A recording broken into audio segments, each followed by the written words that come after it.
Tell you how the black woman impregnated herself, and then I'm gonna tell you why. I'm gonna further elaborate before I get into this bill on why you're so destructive. Look up parthenogenesis.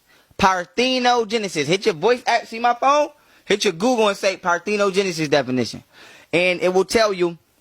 Long story short, when an organism can fertilize or impregnate itself without the help of a male counterpart. Now, I know a lot of people like to get fancy and say, well, it says that mammals can't do it. You don't study genetics or biology because you would know that we're not mammals. We have reptilian DNA. This is why the first part of our brain right here is called the reptilia. And guess what the first layer of your brain deals with? Your physical self. This is why you have webbed hands. This is why when you're in the womb, you look like a little tadpole. This is why when the woman is pregnant, she has what? Eggs. I don't know no mammal that got eggs. Now, it might be one now that they made in a lab, or maybe I didn't do the knowledge. But to right now, 22 years of physically manifesting myself within this physical shell, I never seen no mammal with no eggs.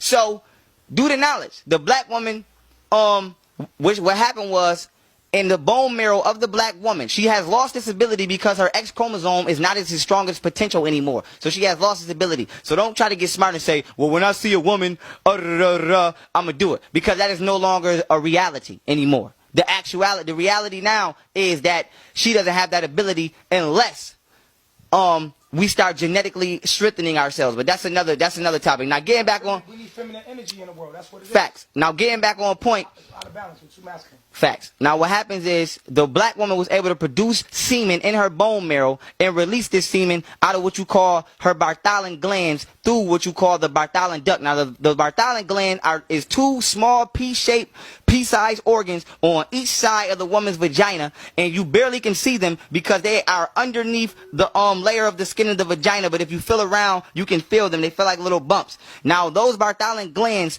secrete liquid, fluid, out of what you call the Bartholin duct directly into the chute of the vagina. And this is how a woman's vagina now gets wet. She don't need your help to get wet. So now picture her getting wet. At one point in time, this moisture contained semen. And when she got wet, she impregnated herself and gave birth. And this was going down up until the fact our ancestors came down here and due to genetic engineering, we were created to be her bodyguard. And now when you look at the Caucasian, by him taking your mind away, and this is why I'm finna go into any creative, put this in your mental lab. The creation is always in the nature of the creator. And I'm finna go into that. Now we were created to be the bodyguards of the black woman. So they